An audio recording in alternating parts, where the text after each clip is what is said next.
एक बेहतर So let's start. Yes, sir. Today we will discuss. Everyone can hear my voice, can see me. Yes, sir. Okay. So today we will discuss resilience, sustainability, and changing concept of development. So I'm starting with a question. Can anyone tell me what is development? Yes, what is development?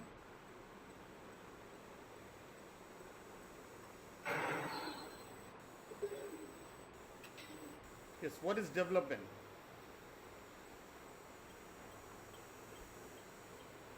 Can anyone tell me what is development? Can you hear me?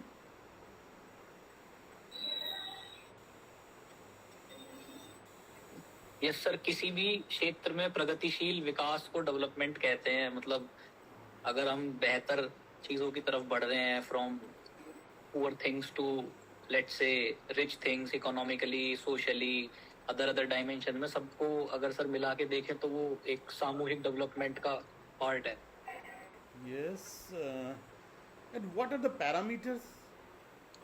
कब कहेंगे हम कि develop हो गए? ये कोई country Situation- या कोई रीजन? प्रेजेंट से बेटर सर, मतलब एक तो कंपैरिजन होना चाहिए। जैसे अगर कोई डेवलप कंट्री है और हम डेवलपिंग कंट्री हैं, तो एक तो सर कंपैरिजन के लिए डेवलप कंट्रीज के पैरामीटर्स को हम देख सकते हैं किसी भी स्फेयर में। फॉर एग्जांपल इंडिया के कंटेक्स्ट में जो डेवलप कंट्री यूरोपियन है या अमेरिकन है, उनके साथ हम कंपेयर कर सकते हैं कि हेल्थ केयर सेक्टर उनका कैसा है, ट्रांसपोर्टेशन सेक्टर कैसा है, स्पेस टेक्नोलॉजी सेक्टर कैसा है। तो सर कंपैरिजन करके पता चल जाता है कि हम किस फेज में हैं अपने डेवलपमेंट के। और Any टारगेट्स होते other हैं। parameter and any other parameter of development? Yes. Anyone can differ from Prashant? Yes. Yes. Anyone? What is development? Okay. जो डेफिनेशन प्रशांत बता रहे हैं वो एक डॉक्यूमेंट से आई थी। एक उसे ट्रूमैन डॉक्ट्रिन कहते हैं। 1940s में हैरी एस ट्रूमैन ने एक वाइट पेपर निकाला और कहा कि उन्होंने डेवलपमेंट को डिफ़ाइन किया और उन्होंने कहा कि that was a very simple document. उन्होंने डिफ़ाइन किया कि ये डेवलपमेंट है और जो कंट्रीज इसमें पीछे हैं, यूनाइटेड स्टेट्स ऑफ अमेरिका उनकी मदद करने को तैयार है। तो वो मदद का बड़ा noble document, but that defined development. तो development was defined being USA. आप यूएसए की तरह हैं तो डेवलप्ड हैं या नहीं है? USA is epitome of development. तो अब इसमें क्या हम जो ज़्यादातर डेवलपमेंट जानते हैं वो क्या है? एक तो आपको ये बोर्ड दिख रहा है, एक तो जीडीपी। हम डिफाइन करते हैं डेवलपमेंट को जीडीपी से। यस, ये आप देख पा रहे हैं ये बोर्ड? यस सर, विजिबल है। यस। तो एक जीडीपी से डिफाइन करते हैं और पर कैपिटा इनकम से डिफाइन करते हैं। Yes, isn't it? किसी कंट्री की या किसी रीजन की जीडीपी क्या है और उसकी पर कैपिटा इनकम क्या है, उसका एक्सपोर्ट कितना है, उसमें वो इंपोर्ट कितना करता है, बैलेंस ऑफ पेमेंट क्या है, उसकी करेंसी कितनी वैल्यूड है, उसका पासपोर्ट कितना पावरफुल है, and what is the clout of the country. What is the clout of the country? What is clout? Can anyone tell me what is clout? Clout किसको कहते हैं? कोई बता सकता है मुझे? क्लाउड किसको कहते हैं?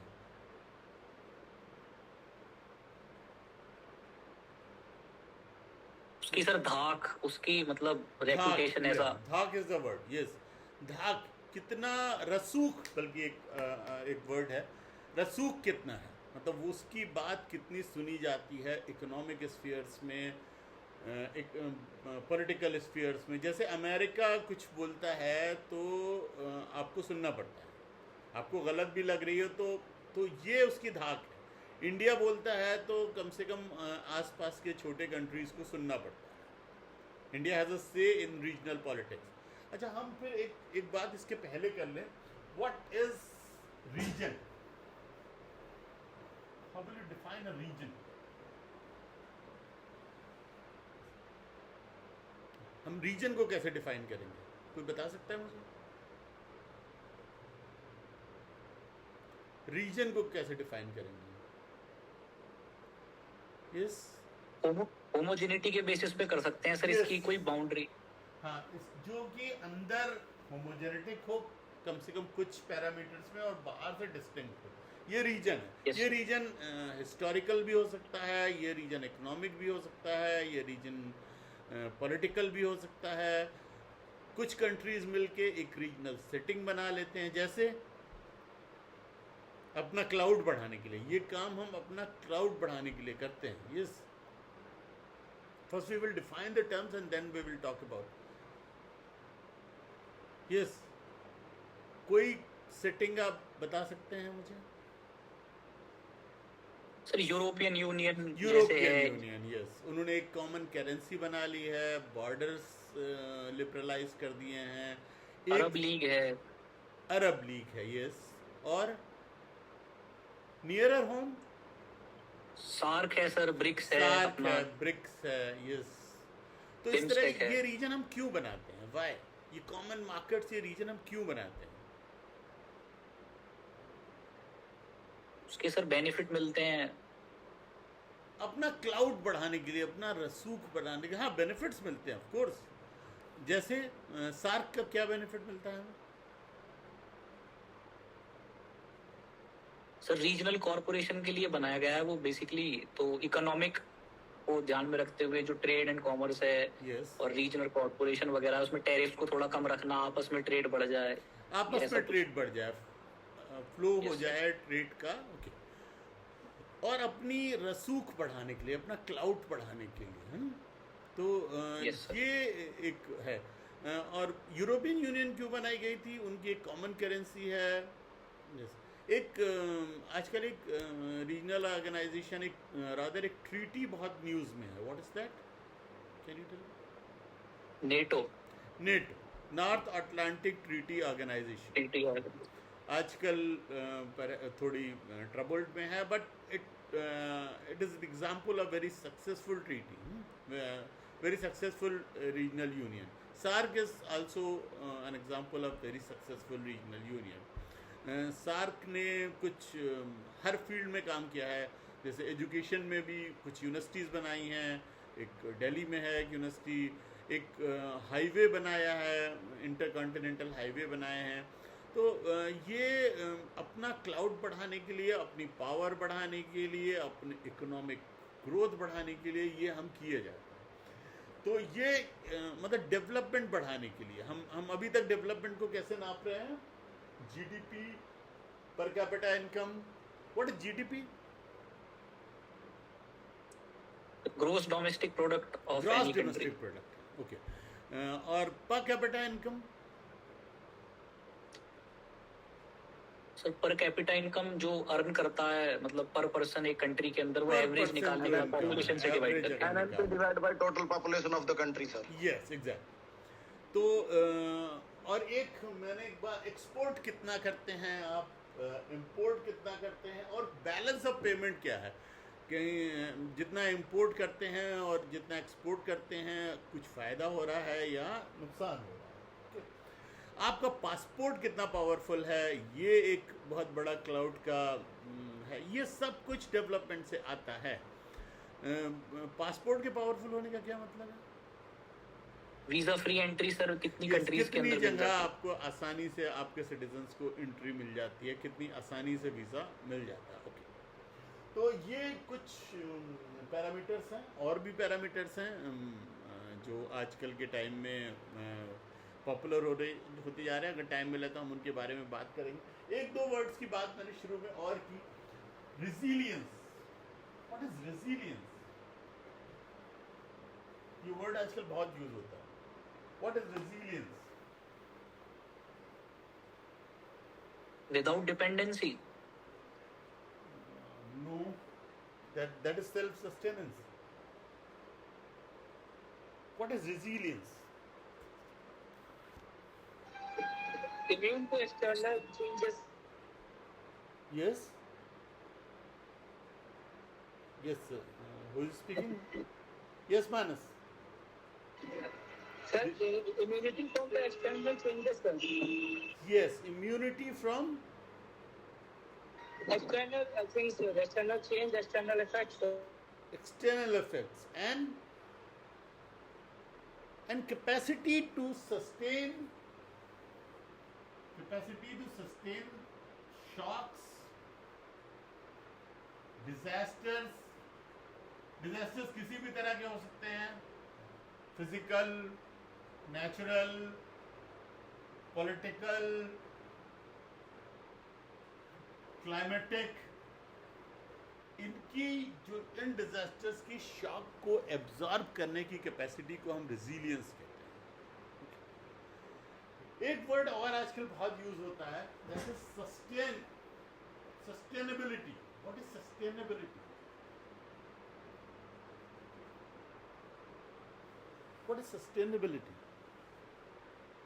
No dependency on any other thing. Self-sustainable. That is self sufficient. What is sustainability? आजकल बहुत यूज होता है ये word. Sir, viability, sir. Yes, Sir, viability, sir. Certain things, sir. Viability और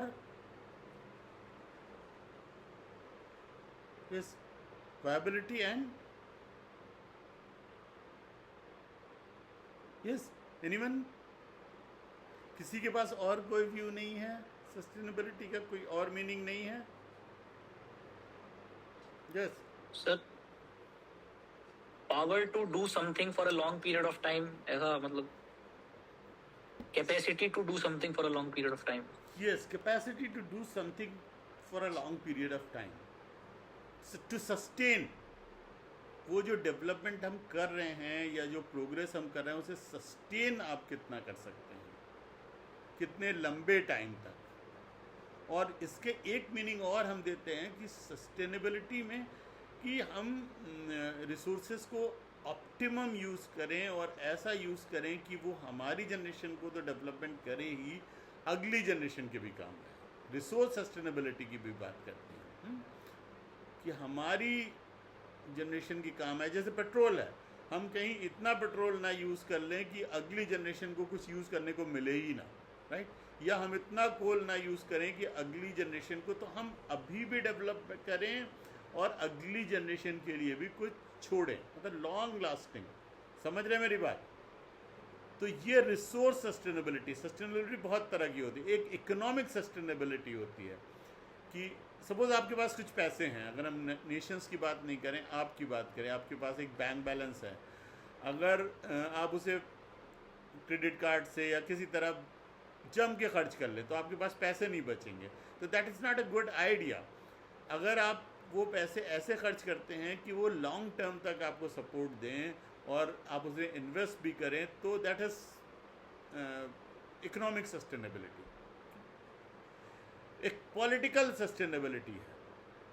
तो पॉलिटिकल सस्टेनेबिलिटी के लिए हम क्या करते हैं?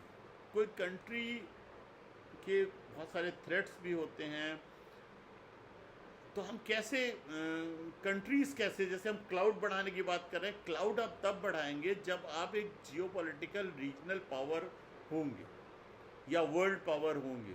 तो वो कैसे बढ़ती है, आपकी पावर कैसे बढ़ती है? कोई मुझे बता सकता है?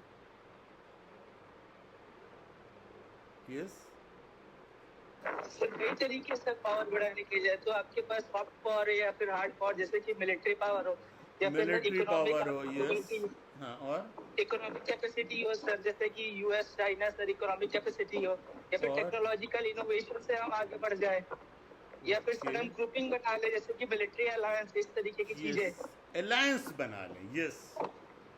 ये चलिए, इकोनॉमिक, टेक्नोलॉजिकल और कौन सा बताया आपने Manas? Sir political sir alliance. Political alliance. Alliance हम कब करते हैं? कोई कंट्री अलायंस क्यों करता है, कब करता है? सर या फिर या म्यूचुअल सर इंटरेस्ट हो, या फिर म्यूचुअल परसेप्टिबिलिटी ऑफ थ्रेट हो, या फिर सर म्यूचुअल कोऑपरेशन की सर मतलब चाहत हो सर एक दूसरे के अंदर। म्यूचुअल थ्रेट परसेप्शन और mutual economic interest sir, mutual cultural interest sir, like that sir. Okay. कोई थ्रेट पे कोई अलायंस होती है? जैसे हम किसी कंट्री से हमें ख़तरा है तो कोई अलायंस बनती है? सर नाटो सर NATO उसी पे बनी हुई है। यस प्रशांत, रशियन एक्सपेंशन को सर रोकने के लिए। क्या कह रहे सर हैं? नेटो कैट्सो इसके परफेक्ट एग्जांपल हैं जो थ्रेट को लेके बनाए गए हैं। अगर हमें किसी पावरफुल कंट्री से खतरा है तो what we do? Sir India तो नॉन अलायंट रहा है बट ये मैंने सिक्योरिटी काउंसिल में पिछले डिस्कशन में भी एक बात कही थी आपसे कि वो नॉन अलाइनमेंट भी एक अलाइनमेंट थी, है ना? Yes sir, multi alignment sir, multi alignment sir. नहीं, अगर मान लीजिए कि इंडिया को किसी कंट्री से खतरा है तो व्हाट लगता है कि थ्रेट परसेप्शन है, तो व्हाट इंडिया विल डू? या कोई भी कंट्री, हम कंट्रीज का नाम नहीं ले, कोई ए कंट्री को बी कंट्री से खतरा है, वो ज़्यादा पावरफुल है, तो हम क्या करेंगे? उसे अपने नेबरिंग कंट्री के साथ रिलेशन बनाने पड़ेंगे ताकि क्या है वो जब भी उसे नीड हो तो वो असिस्ट कर दें। हाँ, असिस्ट कर दे। लेकिन अगर कोई पावरफुल कंट्री है जिससे हमें, जैसे चाइना, तो चाइना के खतरा अगर मान लीजिए आपको है तो आप उसका मुकाबला करने के लिए व्हाट इज द स्ट्रेटजी?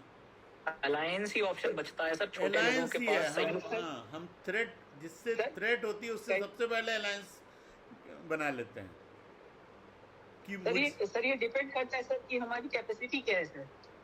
अगर हम बैलेंस ऑफ पावर एस्टैब्लिश कर सकते हैं तो सर ये डिफरेंट सिनेरियो हो सकता है कि हम अपना उसको कैपेबल को मैच करें, जैसे कि अभी तो गलवान वो दूसरी तरह की अलायंस होगी। हाँ, वो दूसरे तरह की अलायंस होगी। मैं यहाँ बात कर रहा हूँ कि जैसे मान लीजिए कि कोई कंट्री है, कोई बी कंट्री है, ए कंट्री को उससे ख़तरा है, आपको मालूम है कि बी कंट्री ज़्यादा पावरफुल है मिलिटरीली, इकोनॉमिकली, तो हम क्या, तो ए कंट्री क्या करेगा?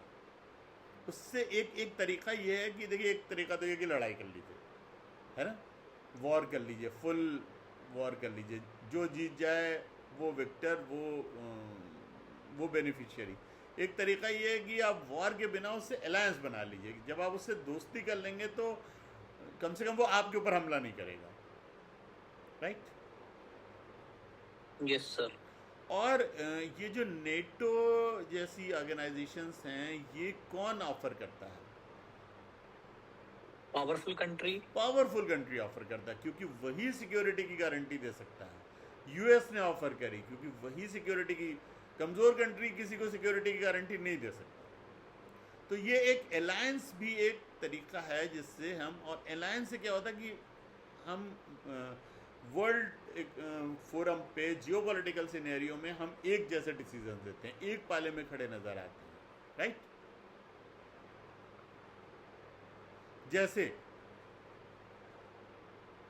जैसे इंडिया और रशिया की काफ़ी अच्छी पार्टनरशिप हुआ करती थी, होती थी या नहीं? Yes sir. तो हमें इंडिया रशिया पार्टनरशिप से खासा फ़ायदा मिला। इंडिया रशिया पार्टनरशिप कहिए उसे, या इंडिया सोवियत यूनियन पार्टनरशिप करिए, then it was Soviet Union, अभी भी है। तो हम उससे अपना क्लाउड बढ़ाते हैं, अपना डेवलपमेंट बढ़ाते हैं। हम चाहते हैं कि हम पीस में रहें और हमारा डेवलपमेंट बढ़ता रहे, राइट? या कुछ न्यूक्लियर अलायंस बना लेते हैं, या कुछ मिलिट्री अलायंस बना लेते हैं, किसी तीसरे कंट्री के थ्रेट के खिलाफ दो कंट्रीज एक हो जाते हैं, राइट? तो इससे हम अपना पावर बढ़ाते हैं और अपनी क्लाउड बढ़ाते हैं। और ये बहुत बार इसलिए होता है कि हम पीस में रहें और अपना डेवलपमेंट करें, ठीक। तो चलिए डेवलपमेंट के अगर मैं कहूँ कि कुछ और डिफरेंट पैरामीटर्स हो सकते हैं डेवलपमेंट के, तो मानेंगे? ये कोई सजेस्ट कर सकते हैं आप? डेवलपमेंट के खाली यही पैरामीटर्स नहीं है कि मेरे पास कितना पैसा है, या जीडीपी कितनी है, या मेरी करेंसी कितनी ज़्यादा पावरफुल है, और कोई पैरामीटर हो सकता है उसमें सर ह्यूमन डेवलपमेंट इंडेक्स आ जाएगा। Human development index, yes. Human development index में क्या आता है? बहुत सारे पैरामीटर होते हैं सर उसमें, तो अब तो बहुत ही होने लग गए। उसमें साइकोलॉजिकल भी है सर, जेंडर भी है उसमें, सोशियो इकोनॉमिक भी है, फाइनेंशियल तो है ही खैर। ओके, और कोई पैरामीटर आप नहीं सजेस्ट कर सकते? क्वालिटी ऑफ लाइफ है sir. Quality of life, yes. और देखिए मेरी नज़र में एक अल्टरनेट व्यू ऑफ डेवलपमेंट है, अगर आप एग्रीड हो तो बताइएगा। एक तो वो कंट्रीज के साथ भी है और इंसानों के साथ भी है, इंडिविजुअल्स के साथ भी।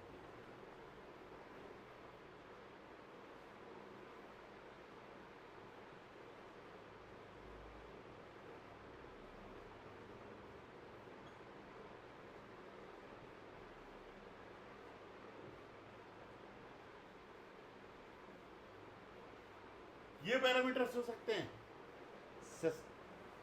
दिखाई दे रहा है आपको? सस्टेनेंस, सेल्फ स्टीम और फ्रीडम, यस।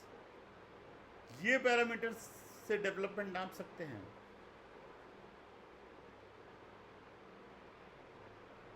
यस। फ्रीडम और सस्टेनेंस तो है। सेल्फ एस्टीम तो सर थोड़ा। चलिए हम फिलहाल कंट्रीज की बात छोड़ दें, आप कब अपने को डेवलप्ड समझते हैं?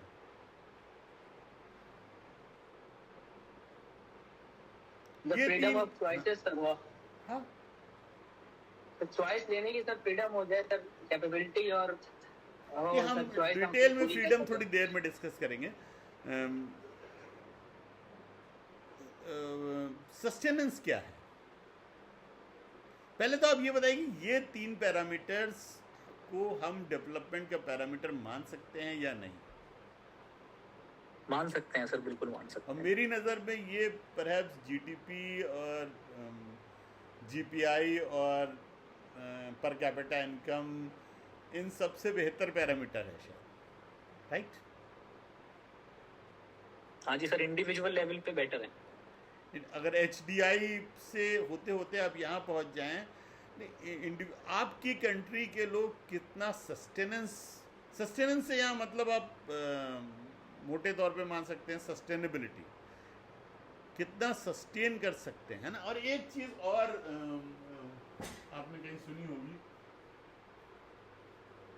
Happiness index.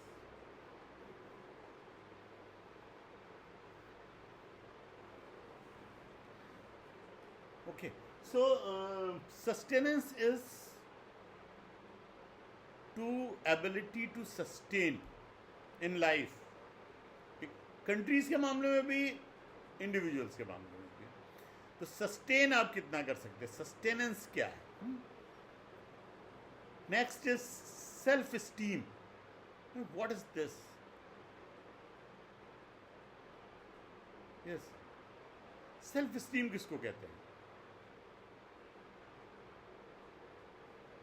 यस, खुद की इज्जत sir, self pride. Self esteem, self pride, yes Manas, you saying something? Self respect sir, self respect, yes. Dreams sir, dreams अपने पूरा करने के सर, हमारी ड्रीम्स होते हैं सर, सेल्फ ड्रीम्स। और कोई? ये राइट, आप गलत नहीं हैं, लेकिन मैं थोड़ा और मीनिंग सुनना चाहता हूँ। Yes,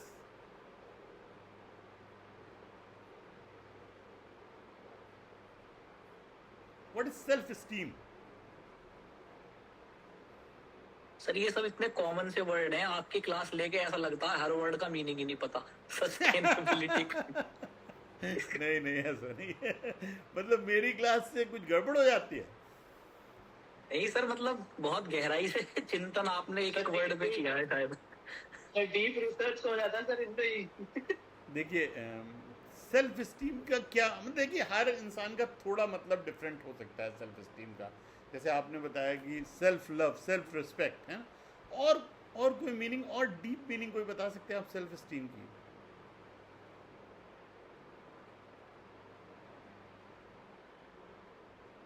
sir self exploration sir. Self exploration के बाद ही पता चलेगा कि सेल्फ स्टीम है कि नहीं है। अच्छा सही एक है बात सर। नहीं, मैं अच्छा चलिए आपसे मैं एक काउंटर सवाल पूछता हूँ। क्या समझते हैं आप अपने को दुनिया में, क्या जगह समझते हैं अपनी, अपने कंट्री की क्या जगह समझते हैं? आप कमज़ोर हैं, आप ताकतवर हैं, आप सेटिस्फाइड हैं या नहीं, क्या है?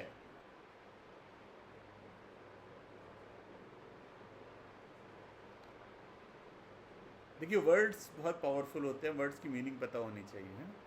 देखिए सेल्फ स्टीम सेल्फ वर्थ है एक्चुअली, मतलब मैं कितना खुश हूँ एज अ कंट्री भी और एज अ पर्सन भी, मैं कितना खुश हूँ, राइट। तो अगर आप वो नेशन, कोई नेशन कितना डेवलप्ड है या कितना सक्सेसफुल है, ये आप इस पे नाप सकते हैं कि आपके लोग सस्टेन, देखिए सस्टेनेंस में हम अभी बात करेंगे कि क्या आता है। आपके लोग कितने सेल्फ स्टीम कैरी करते हैं, मतलब वो अपने को बेचारा तो नहीं समझते, राइट। Yes sir. वो अपने को बेकार तो नहीं समझते। हम लोग बहुत बार अपनी एक निगेटिव सेल्फ इमेज लेके घूम रहे होते, कंट्रीज भी और वो भी, जब तक अपनी पावर नहीं जानते। जैसे किसने कहा, मानस ने कहा कि सेल्फ एक्सप्लोरेशन करेंगे तब पता चलेगा। तो अगर आप किसी नेशन के सिटीजन्स के सेल्फ स्टीम बहुत लो है, तो that nation is not successful, that nation is not developed. आपने कितने भी पैसे कमा लिए हों, अगर आपकी कंट्री के लोगों को, सिटीजन्स को ये लगता है कि हमारी दुनिया में कोई जगह नहीं है, हम तो पिछड़े हुए देश के निवासी हैं, या हम तो बहुत कमज़ोर हैं, कोई भी हम पर हमला कर सकता है, then the nation is not successful, that nation is not developed according to one view. Actually जो डेवलपमेंट के पैरामीटर्स यही थे, ट्रूमैन डॉक्ट्रिन के बाद बदल गए। उन्होंने एक्चुअली डेवलपमेंट का पैरामीटर बदल दिए। उन्होंने कहा कि आपके पास ज़्यादा पैसे हैं तो आप कामयाब हैं, आपके पास बड़ी सी कार है तो आप कामयाब हैं, आपके बैंक बैलेंस इतना है तो आप कामयाब हैं, आप महंगी शॉपिंग करते हैं तो आप कामयाब हैं, आप विदेश घूमने जाते हैं तो आप कामयाब हैं। Actually this is not the guarantee of development. Guarantee of development की आप कितना सेल्फ स्टीम कैरी करते हैं as a nation, as a person. तो अगर किसी कंट्री के लोग सेल्फ स्टीम कैरी नहीं करते तो इसका मतलब कि वो नेशन कितना भी पैसा कमा रहा हो कामयाब नहीं है, राइट। सस्टेनेंस में एक चीज़ लाइफ एक्सपेक्टेंसी भी आती है। कितनी लाइफ एक्सपेक्टेंसी है, लाइफ एक्सपेक्टेंसी कहाँ से आएगी? यस, लाइफ एक्सपेक्टेंसी जानते हैं? Yes sir. एक्सपेक्टेड कितना आदमी एक्सपेक्टेड जिएगा उस कंट्री का या उस रीजन का, एवरेज, यस एवरेज। तो वो कहाँ से आती है बेटा? हेल्थ केयर से। Yes sir. एक अब इसमें जोड़ सकते हैं, सेल्फ स्टीम में एक चीज जोड़ सकते हैं, अवेयरनेस।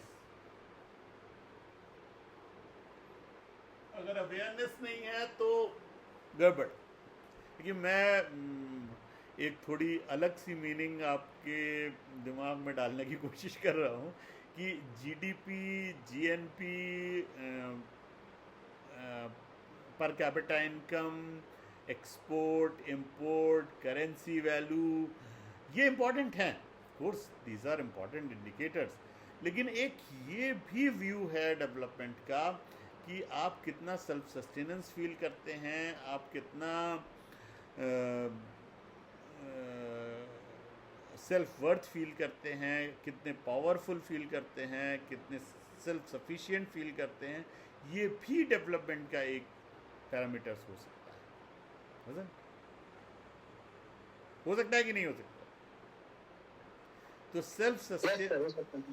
सेल्फ सस्टेनेंस और सेल्फ स्टीम भी डेवलपमेंट का एक बहुत बड़ा पैरामीटर हो सकता है। जैसे जब की बात आपने नॉन अलाइनमेंट के मूवमेंट का जिक्र किया, तो India was a very new country, 1 या 2-4 साल हुए थे, और 2 बड़े पावर ब्लॉक्स थे दुनिया में, एक रशिया सोवियत यूनियन और एक यूएसए। तो इंडिया ने एक नया रास्ता अपनाया थर्ड नॉन अलाइन मूवमेंट का। इंडिया था उसमें, इजिप्ट था, और कुछ कंट्रीज़ नॉन अलाइन मूवमेंट के पार्ट थे। तो वो उन्होंने कहा कि हम इन दोनों के पीछे नहीं चलेंगे, हम एक अलग चलेंगे। तो वो कहाँ से आया था? वो सेल्फ स्टीम से आया था कि we are sufficient enough, we are sustained enough, we have high self sustenance, we have high self esteem। तो ये भी डेवलपमेंट का एक पैरामीटर है। ओके, एक और पैरामीटर, हाँ, एक और बड़ा इंटरेस्टिंग पैरामीटर है happiness index. Happiness index, happy कब होते हैं आप? मतलब वो इंडेक्स ये कहती है कि डेवलपमेंट का मतलब हैप्पीनेस है, आप कितने खुश हैं। देखिए, सारे पैसे कमाने का, सारी पावर जुटाने का, मेहनत करने का आखिरी मकसद क्या है? Peace and happiness. Peace and happiness. You want to be happy, ultimately you want to be happy. तो अगर आप हैप्पी नहीं है, इंटरेस्टिंगली हैप्पीनेस इंडेक्स में Bhutan is at the top.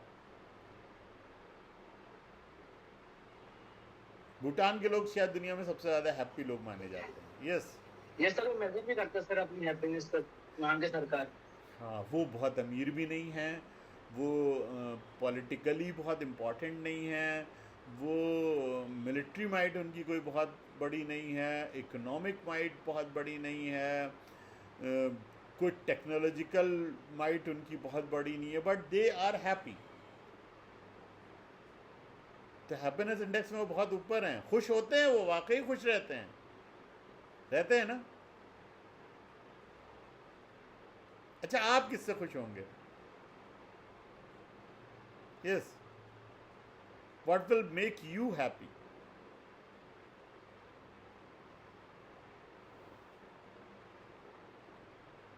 चलिए, ये नहीं पता है अभी आपको कि क्या आपको हैप्पी करेगा। पता करिए। सेल्फ एक्सप्लोरेशन चल रही सर अभी। क्या अभी चल रही है, खोज चल रही है कि राइट, सही। अभी आप उस वाले फेज में हैं जब आपको अभी बहुत एग्जैक्टली पता नहीं है। कभी फिर भी कुछ चीजें तो होंगी। सर, कोर्स वर्क का एग्जाम हो जाए, पीएचडी हो जाए, नौकरी लग जाए और नौकरी लग जाए, है ना, तो आप बहुत हैप्पी हो जाएंगे। और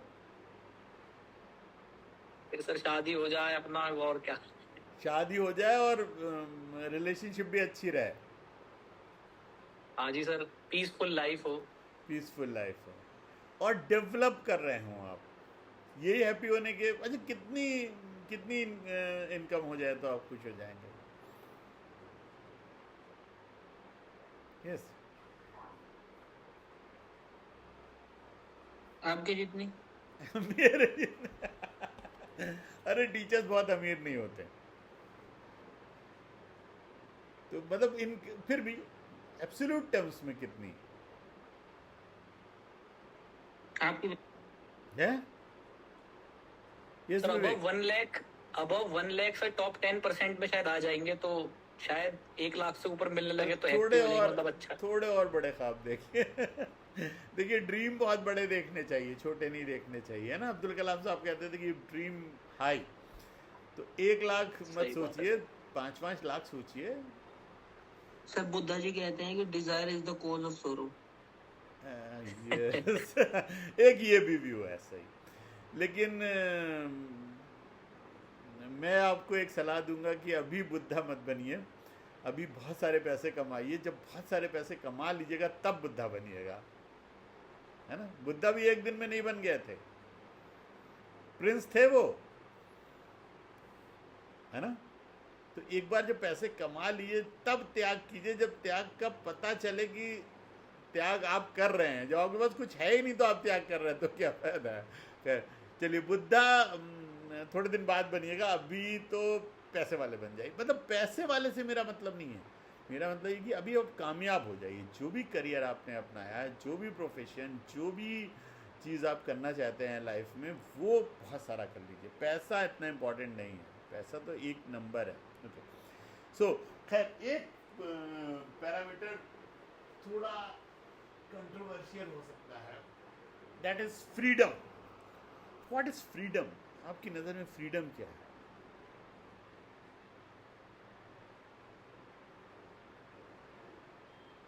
Yes. Ability to develop, sir, personal development, sir, हमारी choices पूरी हो, यही freedom है सर। अगर अपनी एक कैपेसिटी हो सर, अपनी एक कैपेसिटी हो और चॉइस पूरी करने की सर काबिलियत हो, यही सर। चॉइस पूरी करने की काबिलियत हो और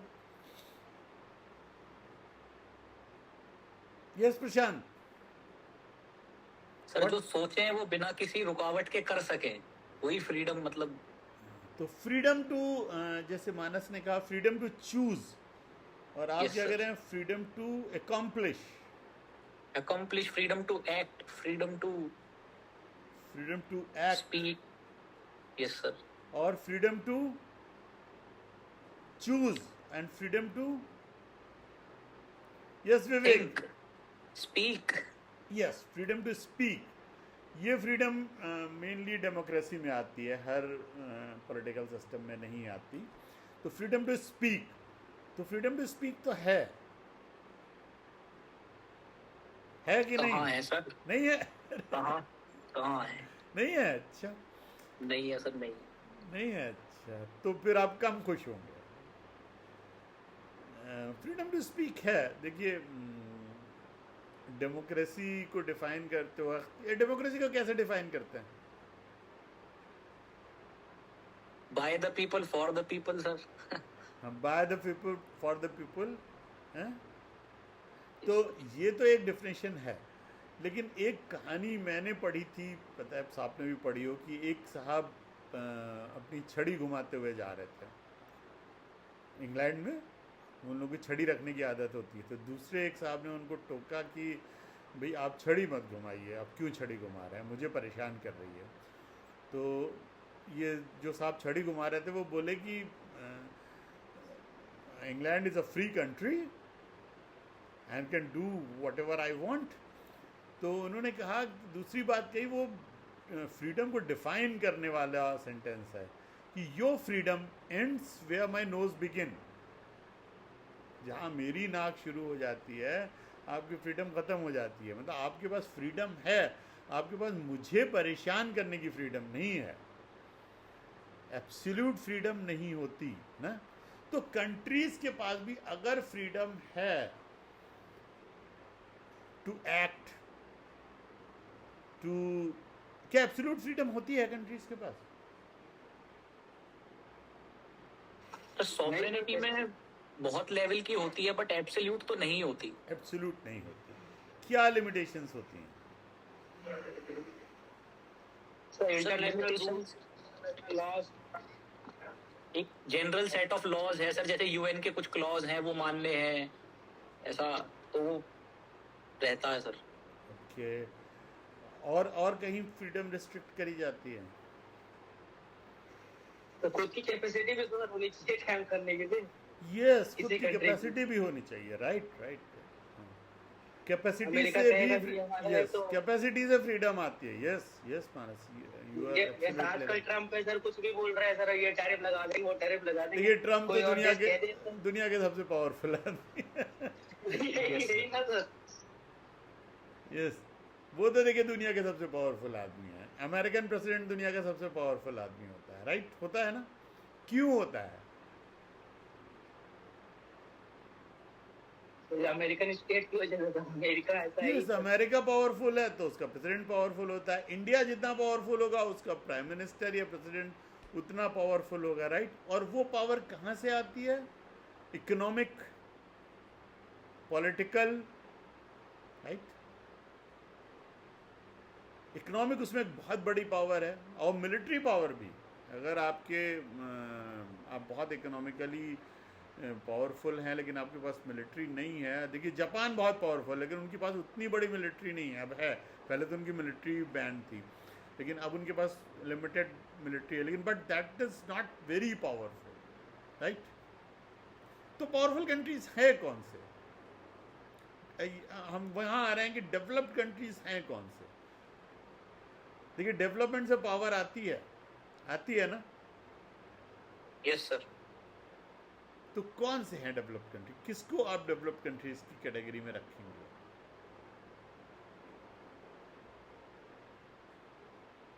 किनको रखेंगे? अरे नाम ले लिए एक दो। सर वैसे तो ये US, Canada, Australia, Europe, US, Canada, Russia. Australia, Europe के ज़्यादातर कंट्रीज, यस सर। और कैनेडियन कंट्रीज हैं सर, जापान है, कोरिया, जापान। मैं कहने वाला था कि आपने किसी एशियन कंट्री का नाम नहीं लिया। जापान और सिंगापुर है सर, हांगकांग है, सिंगापुर, ताइवान है। हांगकांग। जापान क्यों पावरफुल है? सर उसके पास इकोनॉमी बहुत स्ट्रांग है, उसका टेक जायंट है और अच्छी खासी economy है। सिंगापुर क्यों पावरफुल है? सर वो भी एक अच्छा टेक में है सर, मतलब इकोनॉमी अच्छी है उनकी, बट मिलिट्री में नहीं है, बट इकोनॉमिकली पावरफुल कंट्री है।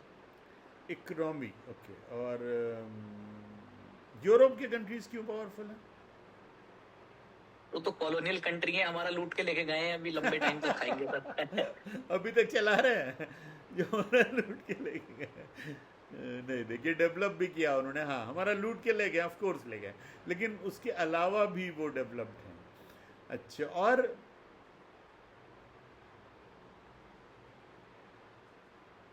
अच्छा इंडिया के बारे में क्या? अच्छा चाइना नहीं डेवलप्ड है? चाइना का नाम नहीं लिया आपने। चाइना तो सर रिलायबल, उसके सोर्सेज रिलायबल नहीं है, वो अभी सर वो दिखाता है बट अभी भी डेवलपिंग ही है वो। अच्छा अभी डेवलपिंग। अच्छा इंडिया डेवलपिंग है, डेवलप्ड है या डेवलपिंग? नहीं सर डेवलपिंग ही है इंडिया तो अभी।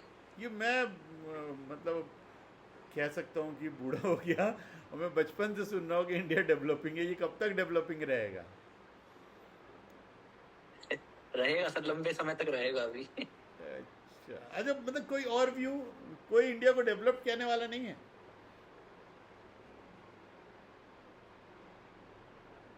इन पैरामीटर्स पे कोई इंडिया को डेवलप कहने वाला नहीं है? सर जो आपने 3 लिखे ये तो वैसे ही मैच नहीं होते। एस्टीम, सेल्फ एस्टीम तो कुचल ही देते हैं आदमी की।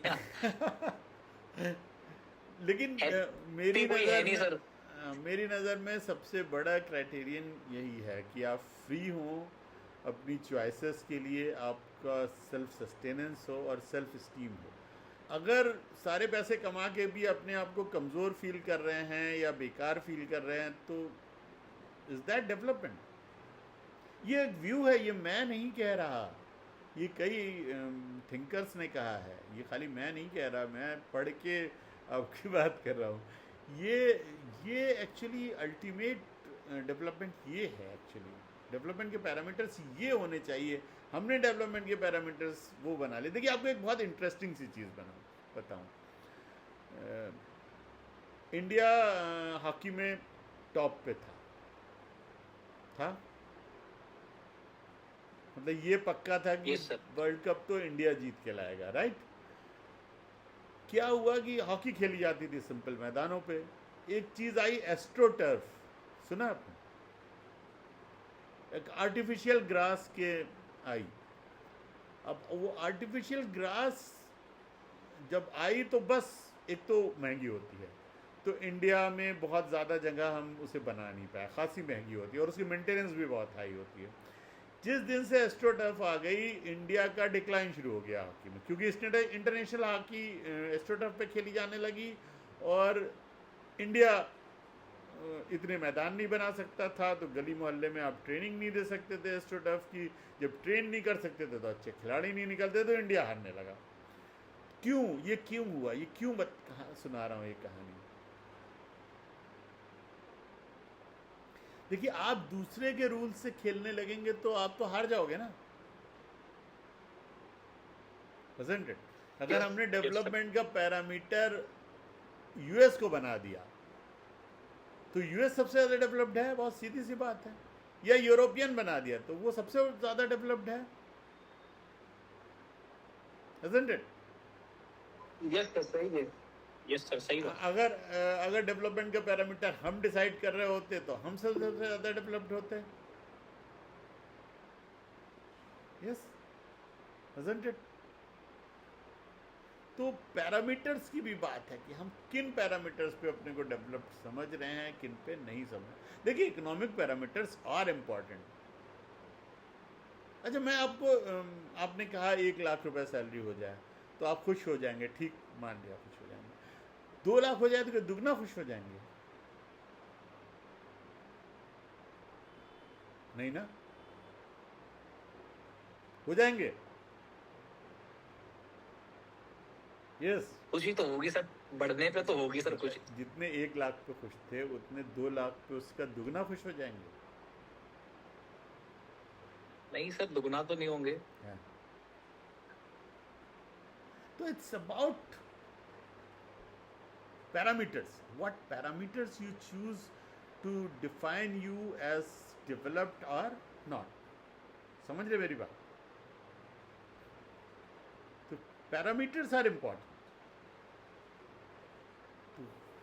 You have to choose parameters, real parameters, and real parameters are freedom, happiness, sustenance, and self-esteem. These are real parameters, not only money,